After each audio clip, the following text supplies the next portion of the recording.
आजाद नगर में पगड़ी की रस्म संपन्न हुई। इसमें शामिल हुए दाता कलंदर शाह के सज्जादा नशी आरिफ अली शाह, दूसरी गद्दी नशी आसिफ अली शाह के, वहीं महंत नरसिंह मंदिर के और बड़ा मंदिर के महंत सुदर्शन दास गंगा यमुना तहजीब की मिसाल नगर कोच में देखने को मिलती है, जहां पर दोनों ही धर्म के लोग शामिल होते हैं। एक दूसरे की गद्दी जब खाली हो जाती है तो उस गद्दी पर किसी का चयन कर बैठाया जाता है। इसीलिए सभी धर्म के लोगों के सामने ये रस्म की परंपरा चली आ रही है। यहाँ ये परंपरा सदियों पुरानी है। पगड़ी की रस्म की अदायगी होने के बाद ही उस्ताद की अहम जिम्मेदारी होती है कि शागिर्दों का खास ख्याल रखें और इसकी जिम्मेदारी बहुत ही खूबसूरत अंदाज में निभाएं। जालौन जनपद के कोच नगर में गंगा यमुना तहजीब की एकता को देखकर अधिकारी भी होते हैं खुश और ये कहने पर मजबूर हो जाते हैं कि यहाँ जो एकता में देखते हैं वह बहुत जगह नहीं देखने को मिलती है। उन्होंने कहा कि वह वाकई बेमिसाल है, क्योंकि आज का समय जो चल रहा है बड़ा गड़बड़ है। क्योंकि नई जो युवा पीढ़ी है वो समझ नहीं पा रही, लोग उनको वर्गलाते हैं। हमारा ही व्यक्तिगत मानना है। आज देखिए इसी में सभी जाति धर्म से लोग आए थे।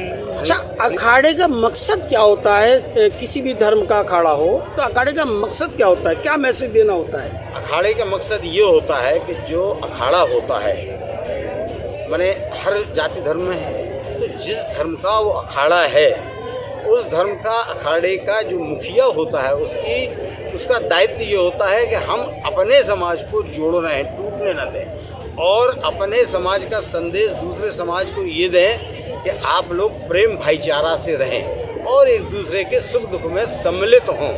इसमें जाति का कोई अंतर नहीं है।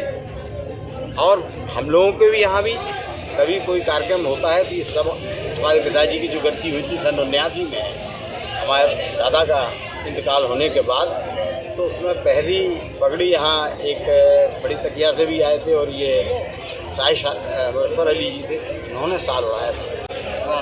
तो ये बताता है कि कोच का इतिहास क्या था। कितनी बड़ी गद्दियाँ हैं। आपकी गद्दी है एक जो सागर तालाब की है। अखाड़ों का मतलब यही है, अखाड़ा के मुखिया बन जाने से कुछ पूरा नहीं होता। हमें अपने समाज को और अन्य समाज को ये संदेश देना है कि हम सब एक हैं और एक देश के नागरिक हैं और प्रेम रहे और सुख दुख में सम्मिलित।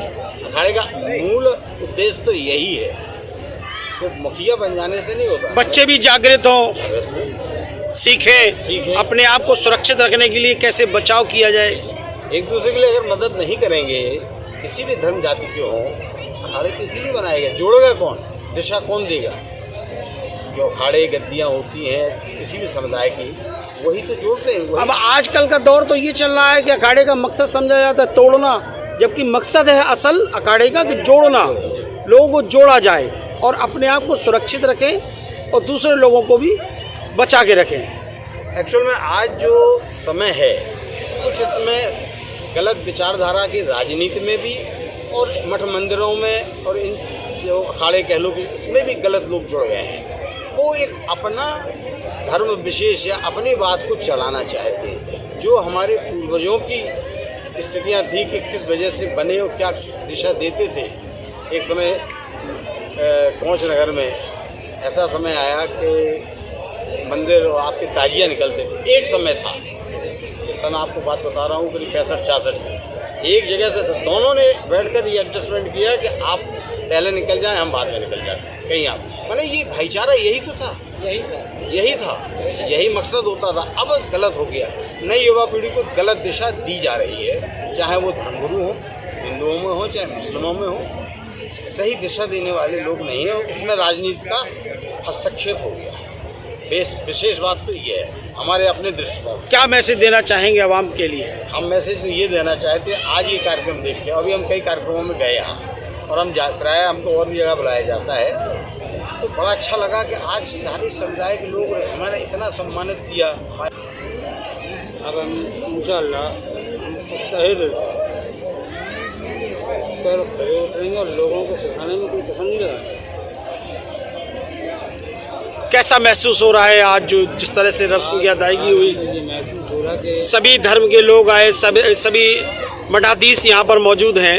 अल्लाह का शुक्र है कि हमारे गंगा यमुना तहजीब कायम है और सभी लोग एक दूसरे के साथ में मौजूद रहते हैं, सुख दुख में भी शरीक रहते हैं, त्योहारों में भी शरीक रहते हैं, अखाड़े में भी शरीक रहते हैं, त्योहारों में भी शरीक रहते हैं, अखाड़े में भी शरीक रहते हैं। हमारे बुजुर्गों का बहुत बड़ा हाथ भी है और हमें अच्छा भी लगा कि हमारे बुजुर्ग हमारे साथ ये परंपरा कब से चली आ रही है? जब से ये अखाड़ा ईजाद हुआ है कब से? तकरीबन 700-800 साल का 700-800 साल से चला आ रहा है और ये आप ही के यहाँ से है?